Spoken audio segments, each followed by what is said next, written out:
नमस्कार साथियों, आचार्य क्लासेज में आप सभी का हार्दिक स्वागत है। आज मैं आपको कक्षा 9 के हिंदी का 13वां पाठ सुमित्रानंद पंत पाठ का अनुवाद करूंगा। अर्थात जो इनमें 6 पद दे रखे हैं उन 6 पदों का मैं अच्छी तरीके से आपको अनुवाद करूंगा। एक एक पंक्ति का अर्थ समझाऊंगा। जैसे मैंने अध्याय 12 का अर्थ मैं आपको अच्छी तरीके से समझाया था, उसी प्रकार से मैं अध्याय 13 है सुमित्रानंद उनके पाठों का है, उनके जो पंक्तियां है पद के रूप में उनको मैं आपको अच्छी तरीके से समझाऊंगा और मैं पंक्तियों के माध्यम से आपको समझाने का प्रयास करूंगा। तो चलो साथियों, हम अपने अध्याय की ओर चलते हैं।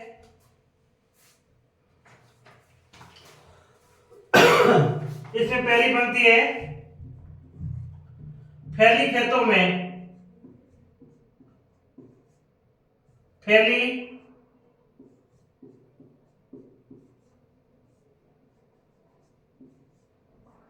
खेतों में दूर तलक,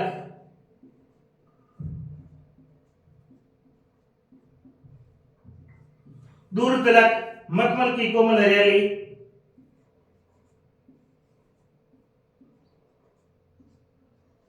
मखमल की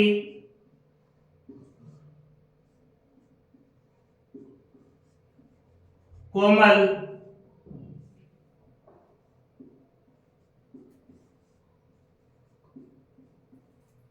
हरियाली।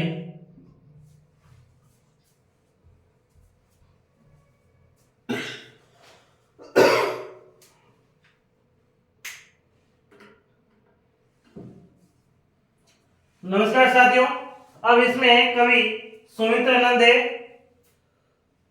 जो सुमित्रानंद पंत है, गांव में जो खेती के समय हरियाली छाई होती है उन प्राकृतिक दृश्यों का वर्णन कर रही है। ठीक है ना, कौन कर रही है? सुमित्रानंद पंत। गांव में जो खेती के समय जो हरियाली छाती है, हरियाली छाने के कारण किस प्रकार से प्राकृतिक सौंदर्य आता है, उन सौंदर्य को कवित्री सुमित्रानंद पंत वर्णन करती है। तो इसमें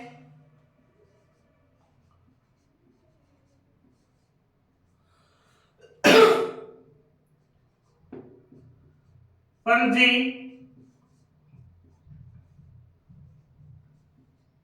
कहते हैं कि क्या कहते हैं कि फैली खेतों में दूर दूर, दूर दूर, फैली फैले फैला खेतों में, दूर यानी दूर तक, तलक यानी अच्छी तरीके से, मखमल यानी मखमल की तरह, कोमल हरियाली। यानी कवि कहते हैं खेतों में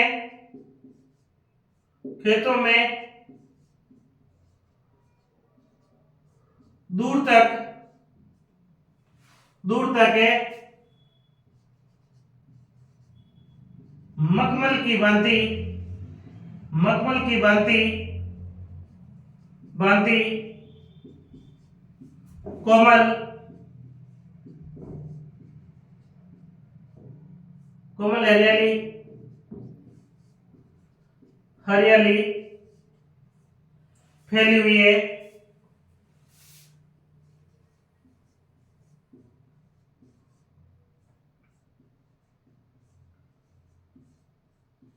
यानी इसमें कवि का कहने का मतलब है कि गांव में चारों ओर है, खेतों में क्या है, जहां जिधर भी देखें चारों ओर क्या हरियाली, हरियाली। यानी गांव में जहां पर भी देखें हम, क्या है, मखमल की भांति, यानी एकदम कोमल कोमल है, बिल्कुल हरियाली हरियाली क्या है, फैली हुई है। अर्थात अर्थात गांव के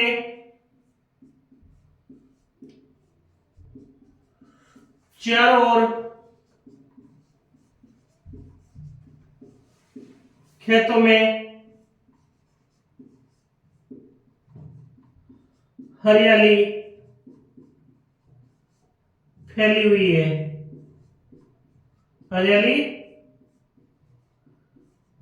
फैली हुई है। ठीक है, अब हम चलते हैं दूसरी पंक्ति की ओर, जिसमें ये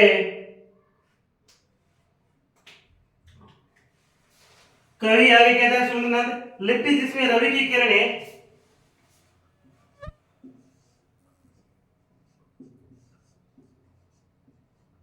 लिपटी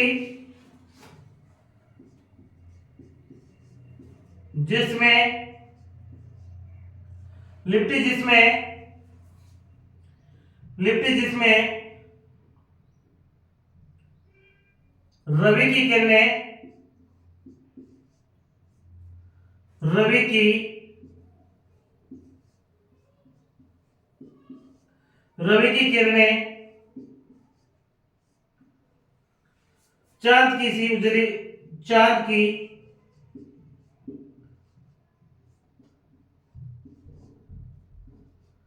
चांद की सी उजली जाली चांद की सी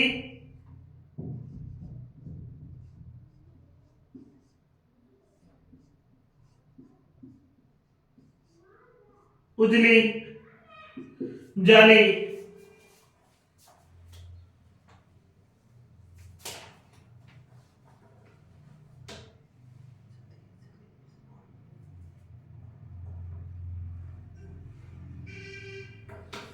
अब आगे इसमें कवि कहते हैं, क्या कह रहे हैं कवि सुमित्रानंद पंत? सुमित्रानंद पंत कहते हैं कि लिपटी यानी लिपटना, जिसमें यानी जिसमें रवि यानी चांद, रवि यानी सूर्य, किरणें यानी किरणें, चांद यानी चांदी, की यानी की, उजली यानी सुंदर, जाली यानी जाली, रवि यानी सूर्य और चांद यानी चांदी। और इसमें कवि कहते हैं कि हरियाली हरियाली पर सूर्य की किरणें हरियाली पर सूर्य की किरणें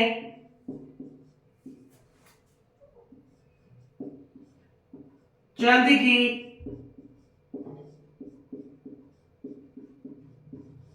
जाली के समान, उजली यानी चांदी की जाली के समान सुंदर लग रही है, उजली लग रही है यानी सुंदर लग रही है।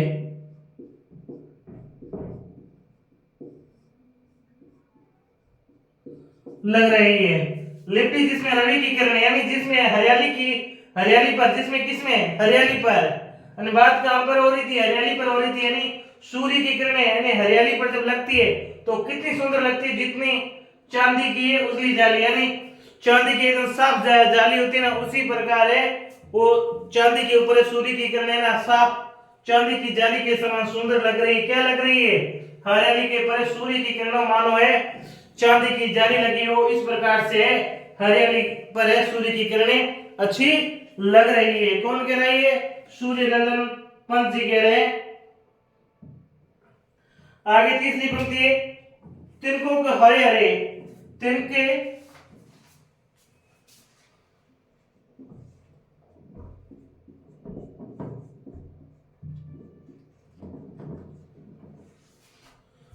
तिनकों के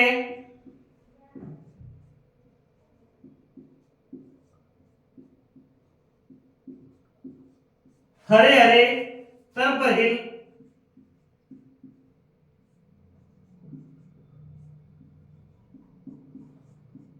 तन पर हिल तन पर हिल हरित रुधिर हरित रुधिर है राजलक है रहा जलक।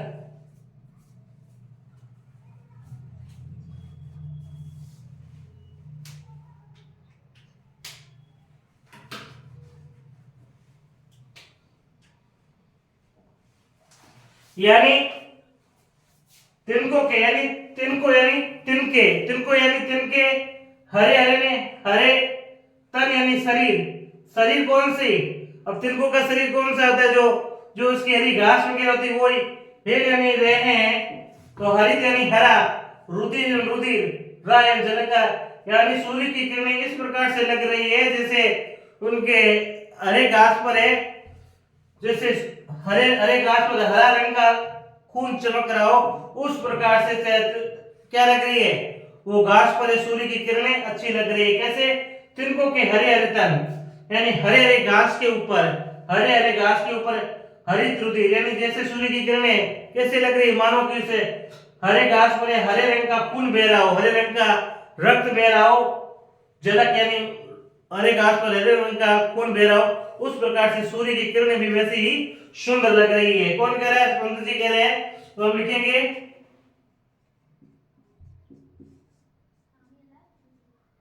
हरी हरी घास, हरी हरी घास पर तिनको, हरी हरी घास पर तिनको, हरी हरी घास पर तिनको पर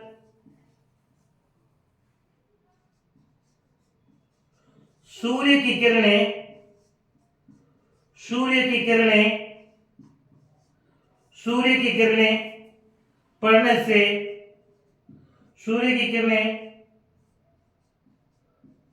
पड़ने से उनकी पत्तियां,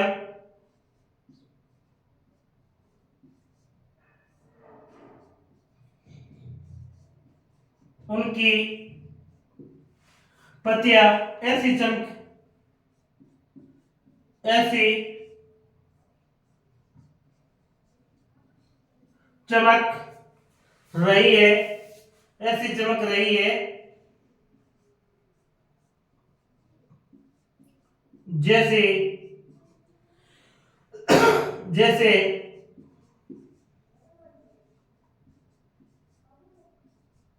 हरे रंग का खून, हरे रंग का खून, हरे रंग का खून बहुत झलक रहा हो, बहुत झलक रहा हो। ठीक है, यानी अब इसमें कवि क्या कह रहा है? कवि कह रहा है कि भाई तिनकों के हरे हरे तन पर, यानी हरी हरी घास पर जो तिनके है ना, उन पर जब सूर्य की किरणें पड़ती है तो कैसे लगता है? हिल हरित रुधिर है झलके, जिस प्रकार से हरे हरी किरणों पर सूर्य की किरणें पड़ती है तो मानो उन पत्तों पर जो हरे रंग का खून बहता है ना, वैसे ही सूर्य की किरणें लगती है, चमकती है और उजाला सा लगता है। ठीक है, फिर आगे हमारी चौथी पंक्ति है, श्यामल भूतल पर, श्यामल भूतल पर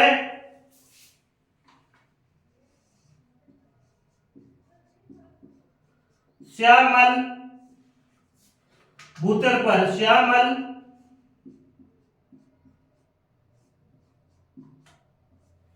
भूतल पर, श्यामल भूतल पर झुका हुआ,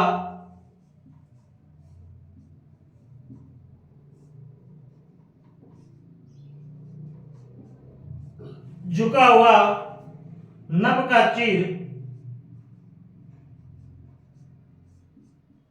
नभ का चीर निर्मल नील फलक, निर्मल नील फलक,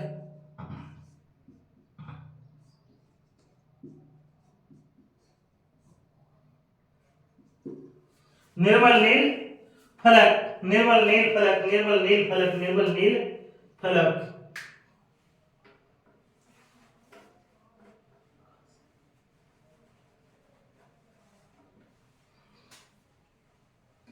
यानी इसमें कवि आगे क्या कहता है? सूर्यमल पंक्ति, सूर्यमल, ये क्या मैथिली गुप्त सुमित्रानंद पंत क्या कह रही है? सुनिए, सुमित्रानंद पंत क्या कह रही है? श्यामल यानी नीले रंग का, श्याम रंग का, भूतल यानी पृथ्वी पर, झुका यानी झुका हुआ, नभ यानी आकाश, चीर यानी पड़ा या कपड़ा, निर्मल यानी स्वच्छ, नील यानी नीला, फलक यानी किनारा।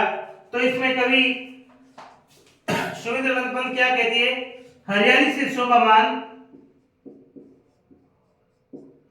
हरियाली,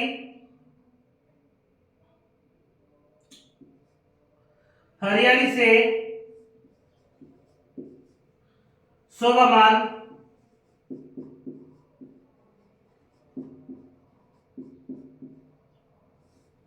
शोभामान धरती पर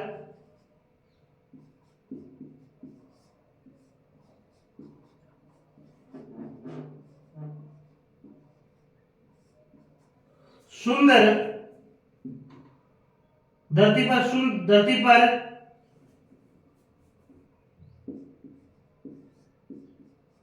नीला,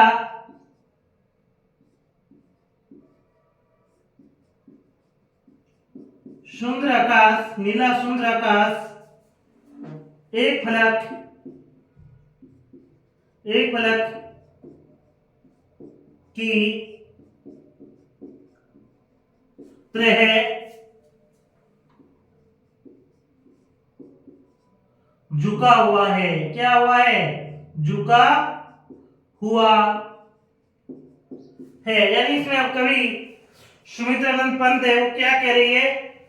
श्यामल, यानी श्यामल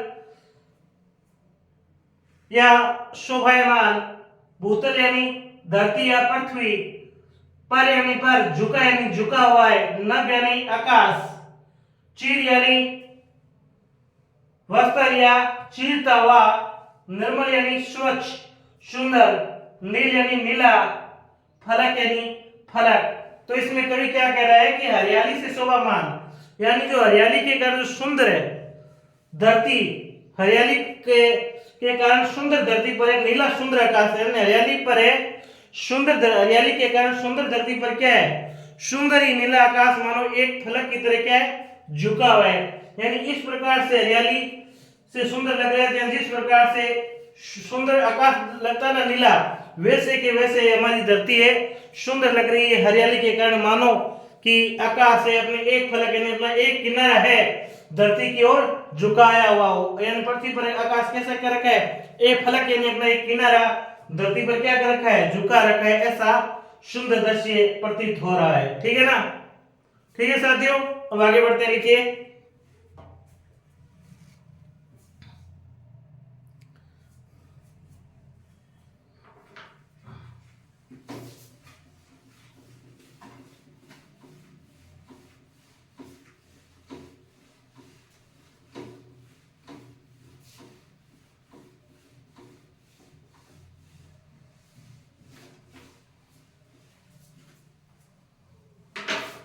फिर हमारा है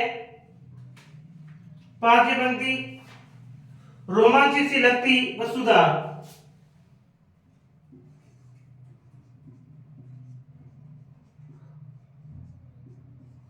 रोमांचित सी, रोमांचित लगती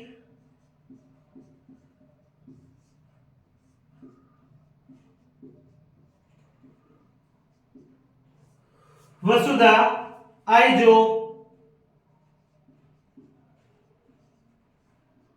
आई जो गहू में बाली, आई जो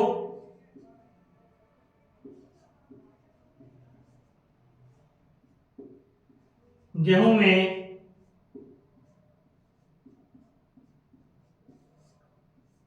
बाली। यानी इसमें कवि क्या कहते हैं? कवि धरती का सुंदरता का वर्णन करते हुए कहते हैं कि रोमांचित यानी रोमांचित होना, सी यानी जैसे, लगती यानी धरती यानी रोमांचित सी लगती है धरती, वसुधा यानी धरती, आई माने आना, जो यानी जो और गेहूं होते ना वो जो, गेहूं में यानी अंदर, बाली यानी बाली। तो इसमें कवि क्या कहना चाहता है? तो देखिए, कवि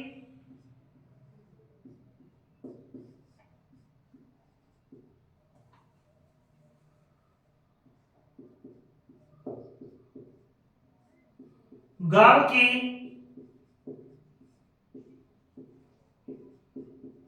सुंदरता, कवि गांव की सुंदरता का वर्णन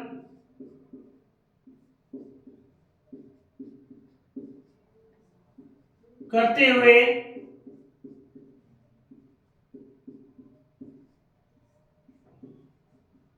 कहते हैं कि करते हुए कहते हैं कि करते हुए कहते हैं कि जो वह गेहूं जो वह गेहूं में क्या है, बाली, बाली यानी बालिया या बलिया आ गई है, बलिया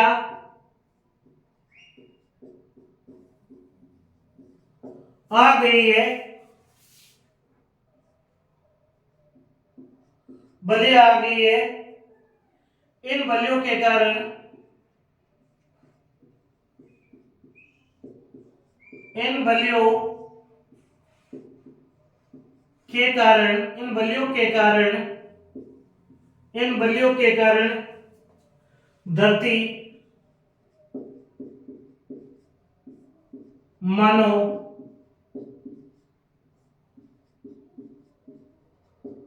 रोमांचित रोमांचित हो गए हैं, धरती मानो रोमांचित हो गई है। ठीक है ना, यानी इसमें कवि साफ साफ कहते हैं रोमांचित यानी रोमांचित, सी यानी सा, लगती यानी लगती है, वसुंधरा वसुंधरा यानी वसुंधरा, धरती रोमांचित सी लगती है। धरती कैसी लगती है, रोमांचित सी लगती है। आई यानी आना, जो यानी जो, गेहूं यानी गो, गेहूं और मैं यानी बाली।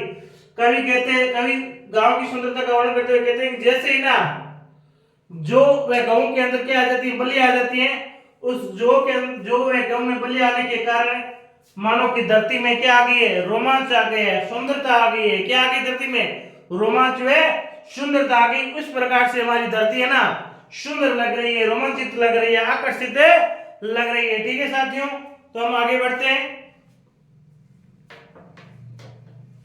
और हमारी छठी पंक्ति है, अरल सनई की सोने,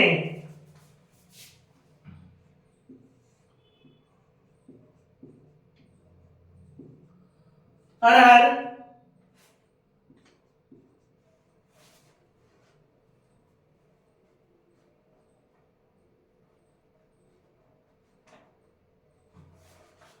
सनई,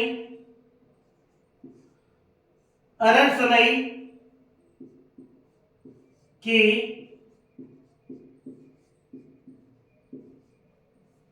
सोने की किंकणियां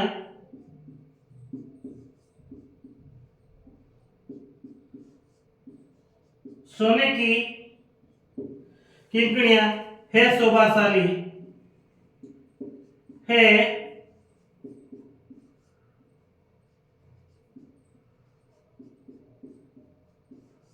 शोभाशाली।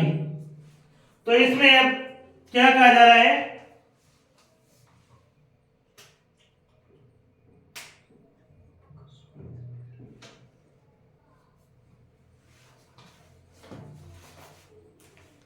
यानी इसमें क्या कहा जा रहा है, तो ध्यान से सुने।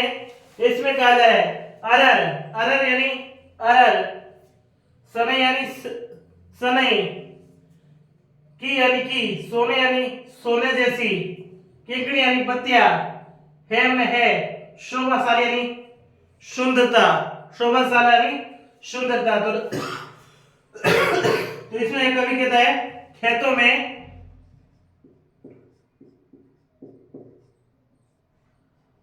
खेतों खेतों में अरहर,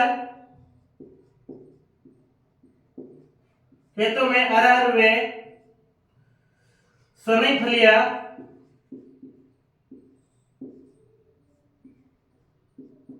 सनई फलियां सनई फलियां पककर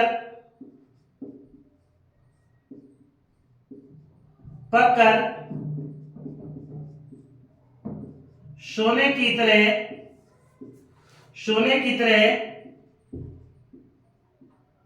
सोने की तरह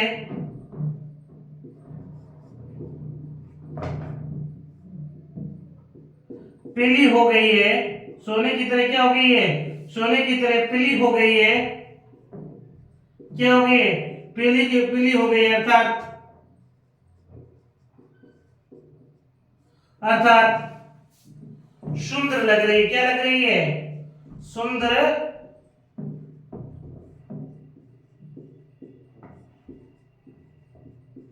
लग रही है। यानी हमें फसल के पक जाने के कारण जब फसल पकती है तो फसल पकती है तो क्या आती है?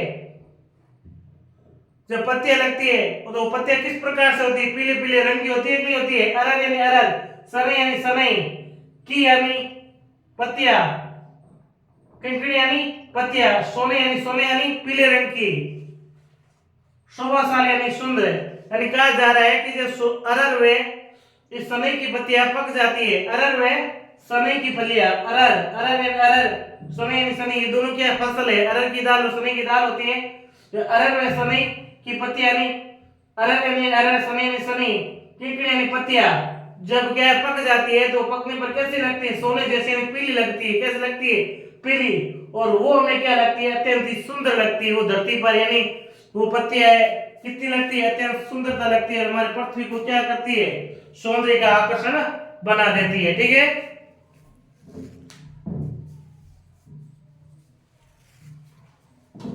फिर आगे हमारे साथ ही बनती है उड़ती बिनी तिलक। उड़ती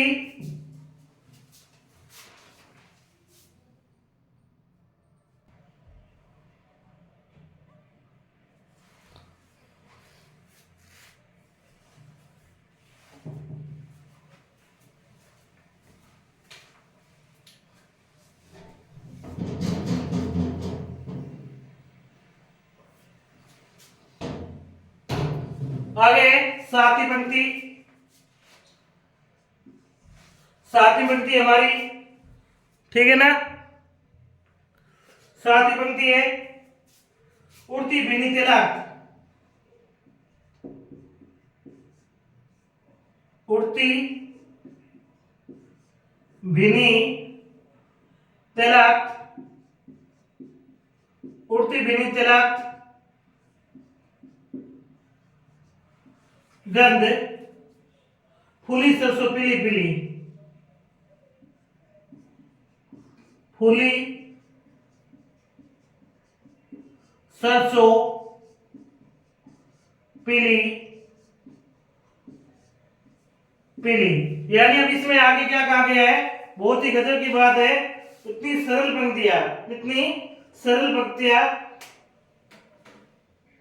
दी जा रही है आपको कवि के द्वारा।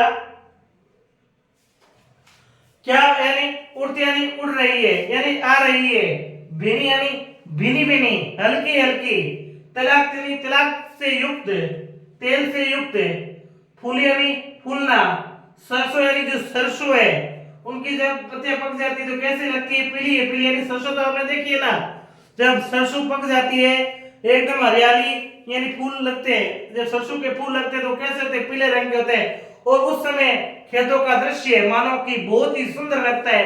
कैसा लगता है? खेतों का दृश्य अत्यंत सुंदर लगता है। जैसे हम बगीचे के अंदर बैठे हैं वैसे लगता है हमारे खेत। यानी जब सरसों के ऊपर पीले रंग के फूल आते हैं ना तो ऐसा वातावरण लगता है कि हम कहां पर बैठे हैं? बगीचे के अंदर, अच्छे उद्यान के अंदर बैठे। इतना मनमोहक है हमारा खेत का दृश्य हो जाता है। फिर क्या है? खेतों में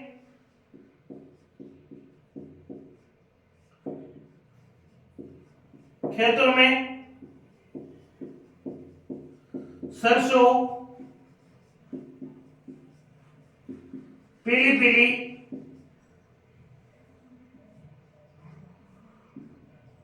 फूलों से भर जाती है।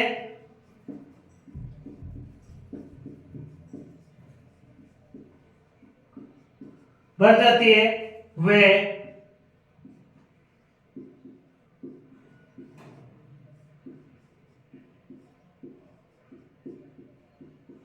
उनकी खुशबू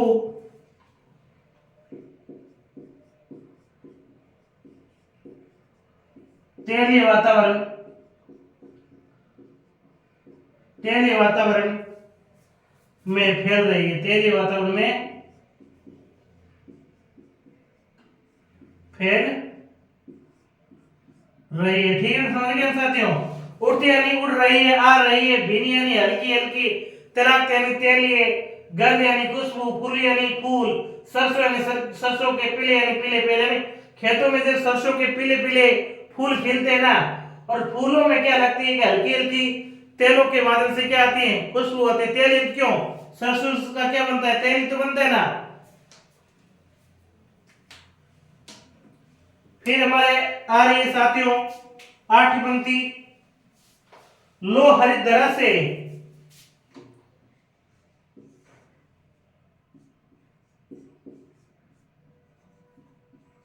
लो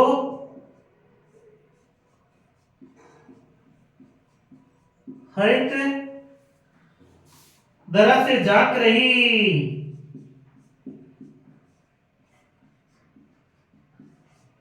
झांक रही नीलम की कली, नीलम की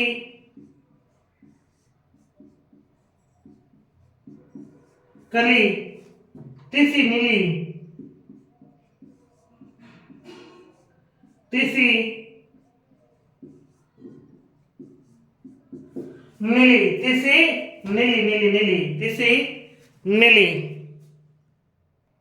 हाँ, तो हमारी 8वीं पंक्ति है, लो हरिधरा, लो यानी लो भरी, लो यानी लो भरी, हरित यानी हरी धरती, हरित यानी हर हरी, धरा यानी धरती, से यानी से, झांक यानी झांकना, नीलम यानी नीली, कली यानी कलियां, तीस यानी तीसी नीली।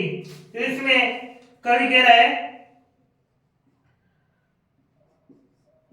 हरी भरी, कवि क्या कह रहा है कि हरी भरी, कवि कह रहा है हरी भरी, हरी भरी धरती, हरी भरी धरती की सुंदरता, की सुंदरता, हरी भरी धरती की, हरी भरी धरती की सुंदरता निहारने या देखने क्या कर रही है, झांक रही है। सुंदरता निहारने,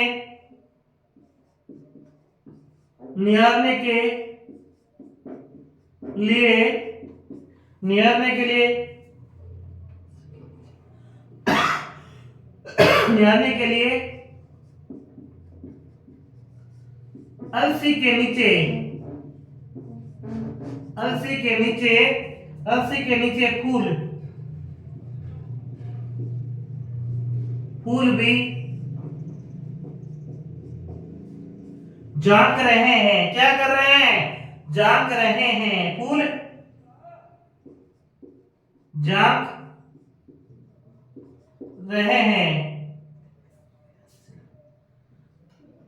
कलियां, कलियां नीलम की, कलियां नीलम की कलियां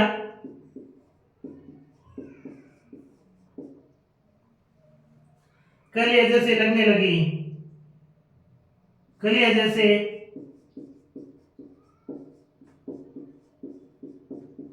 लगने लगे। यानी कवि कह रहा है, क्या कह रहा है, लो यानी लो यानी लो यानी सुंदरता का आकर्षण, हरी यानी हरी, धरा यानी धरती, से यानी जैसे, झांक यानी झांक रही हो, यानी हरी भरी धरती है, सुंदरता को निहारने के लिए क्या कर रही है, नीचे झांक रही है, नीचे झांक रही है। नीलम की कली, यानी नीलम की कली है ना, यानी नीलम की कली यानी अलसी को कहते हैं, वो अलसी है, उस सुंदरता को जानने के लिए क्या कर रहे हैं, नीचे देख रहे हैं, आकर्षक यानी हमारी धरती कितनी सुंदर है, उनको निहारने के लिए क्या कर रही है, नीचे झांक रही है। नीलम की तीसी नीली, यानी कलियां भी है, नीलम की कलियां जैसे कली लगने लगी, इतनी सुंदर लग रही है, वैसे हमारे पृथ्वी को निहार रही है। ठीक है ना।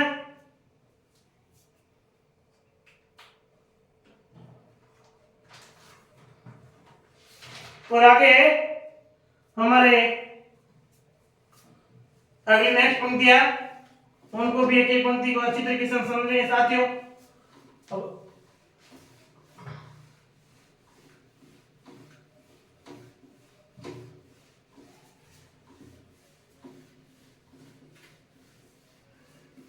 है क्या, कुछ भी नहीं है, बहुत ही सुंदर पंक्ति है। रंग रंग के फूलों से, रंग रंग के फूलों से,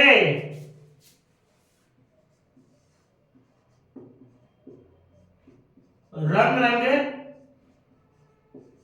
के फूलों से, रंग रंग के फूलों से, रंग रंग के फूलों से रीला मिला हंस रही,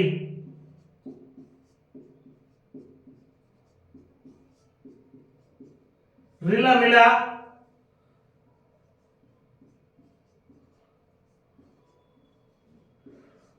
हंस रही, सखिया मटर खड़ी, सखिया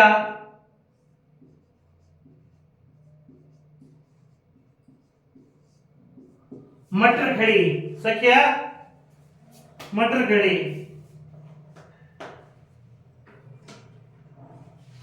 यानी अब आगे क्या कह रहा है, रंग बिरंगे, रंग रंग यानी रंग बिरंगे, फूल यानी फूल, रीला मिला यानी खिल रहे, और हंस यानी हंस रहे, और सखिया यानी सखिया, मटर यानी मटर की पौधों की तरह यानी खड़ी है।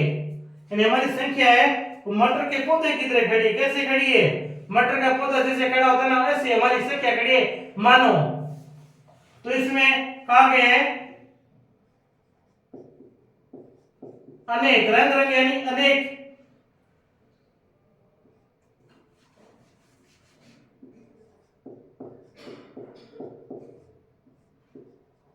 खेतों में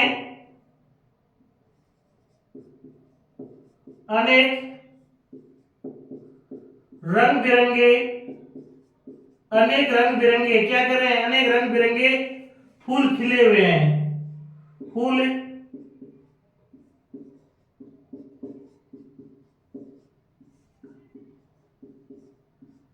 खिले हुए हैं, वे इनके मध्य, वे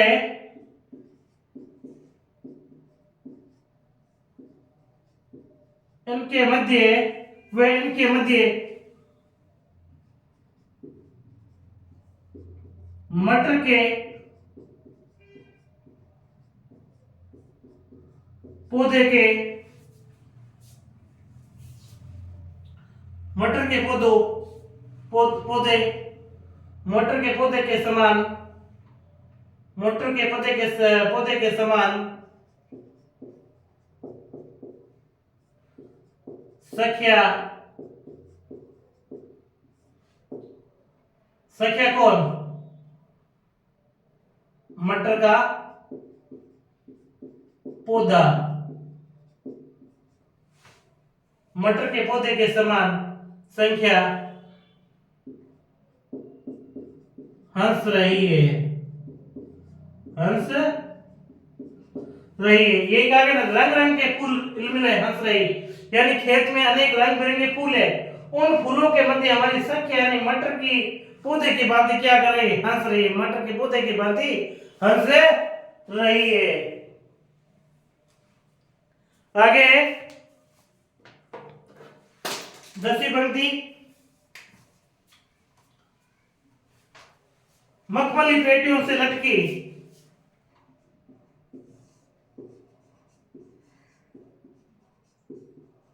मखमली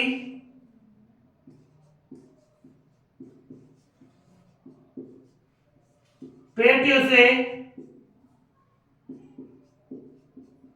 लटकी छिमिया, मखमल पेटियों से लटकी छिमिया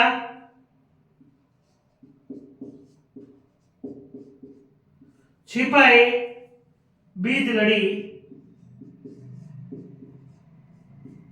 बीज लड़ी। तो इसमें क्या कहा जा रहा है, अच्छी तरीके से समझिए।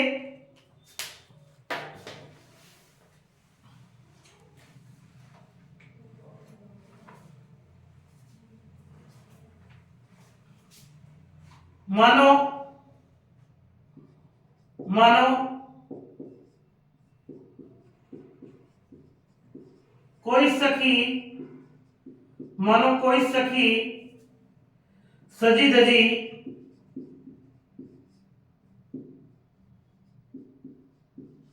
सजी धजी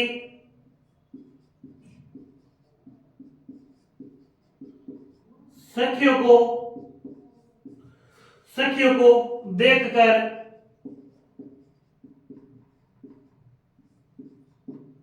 प्रसन्नता प्रसन्नता से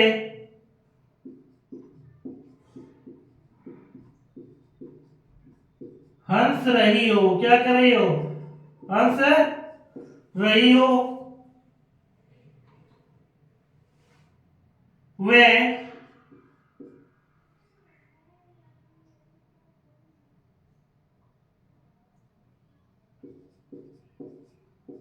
सेम की फलियां लटक रही है। वे सेम की फलियां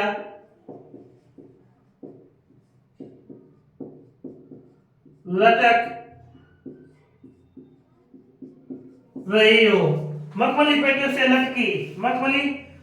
से छिमिया छिपाई बीज लड़ी। इसमें कहा गया है कि मानो कोई सखी में सजी धजी सखिया खड़ी है और उसको देखकर वो सखी क्या हो रही है? प्रसन्नता से हो रही है। और मानो छिमिया छिपाई बीज लड़ी और मानो सेम की फलियां लटक रही है। मानो सेम की फलियां लटक रही है। यानी इस प्रकार से जब सेम की फलियां लटक रही हो ना तो इस प्रकार से लगती है सेम की फलियां कि मानो कोई सखी सजी धजी खड़ी है। क्या है? मखमली यानी सुंदरता के कारण, पेटी यानी वो एक सखी इतनी सज करके लटके यानी खड़ी है।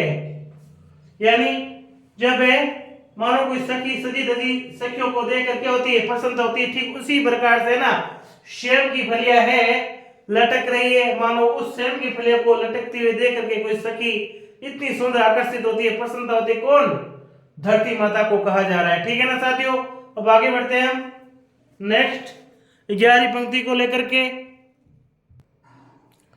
आगे 11वीं पंक्ति और 11वीं पंक्ति हमारी फिरती है। क्या करती है? फिरती है रंग रंग की तितलियां। फिरती है रंग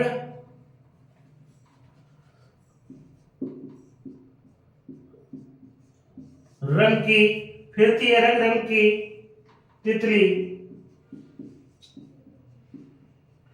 फिरती रंग रंग की तितली, रंग रंग के फूल, रंग रंग के फूल पर सुंदर, पर सुंदर।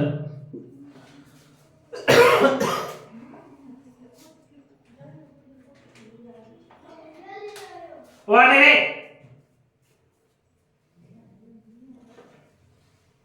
फिरती यानी फिर रही है, उड़ रही है।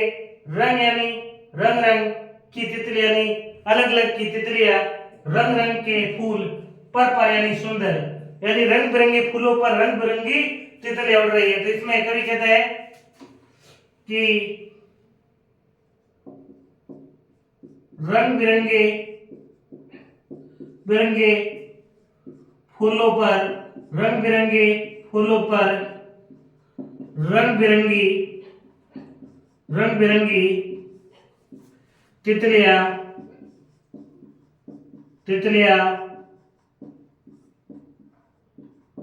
उड़ रही है। क्या कर रही है? उड़ रही है। रंग बिरंगे फूलों पर रंग बिरंगी तितलियां उड़ रही है। कवि कह रहा है भाई रंग बिरंगे फूल है ना, उन पर रंग बिरंगी तितलियां उड़ रही है। इतने सुंदर फूल है कि उसमें अलग अलग प्रकार के रंग के फूल है, तो उनके इतने आकर्षक फूल लगते हैं कि उनके रंग बिरंगे ही कौन उड़ रही है? तितलियां उड़ रही है। रंग बिरंगी तितलियां उड़ रही है। यानी फिरती रंग रंग की तितलियां यानी अलग अलग रंग की तितलियां उड़ रही है रंग रंग के फूलों पर, यानी अलग अलग रंगों के, यानी अलग अलग कैसे? रंग बिरंगे। रंग रंग यानी रंग बिरंगी तितलियां उड़ रही है। कहां उड़ रही है? रंग रंग यानी फूल रंग अलग अलग रंगों के ऊपर के अलग अलग रंगों के फूलों पर अलग अलग रंगों की तितलियां उड़ रही है, अर्थात रंग बिरंगे फूलों पर है रंग बिरंगी तितलियां उड़ रही है। क्या कह रहा है कवि? रंग बिरंगे फूलों पर रंग बिरंगे फूलों पर रंग बिरंगी तितलियां उड़ रही है। कौन उड़ रही है? तितलियां उड़ रही है, रंग बिरंगे फूलों पर रंग बिरंगी तितलियां उड़ रही है। तो बाहरी पंक्ति है,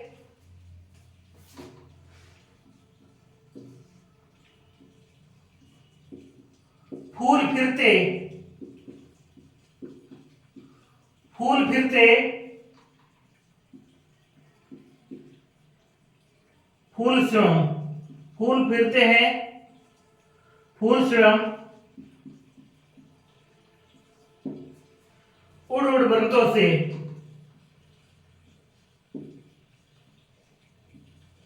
उड़ उड़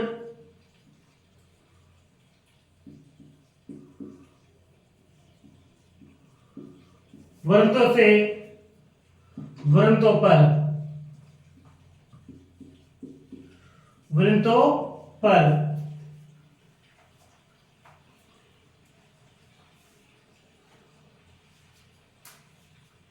तो आगे इसमें कवि लिखता है कि फूल फिरते हैं यानी फूल फूल फिर यानी फिर रहे उड़ रहे, फूल यानी स्वयं, फूल यानी स्वयं उड़ रहे हैं, वृंदों से वृंद एक वृंद से दूसरे वृंद पर उड़ रहे हैं, एक वृंद से दूसरे वृंद यानी एक डाली से दूसरी डाली पर, एक फूल से दूसरे फूल पर, एक पत्ते से दूसरे पत्ते पर। कौन उड़ रहे हैं? फूल स्वयं उड़ रहे हैं कि यानी रंग बिरंगी तितलियों को देखकर। तो इसमें कवि क्या कह रहा है कि रंग बिरंगी बिरंगी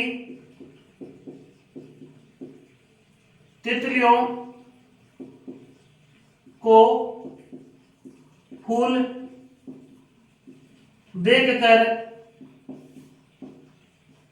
स्वयं उड़ रहे हैं, उड़ रहे हैं, एक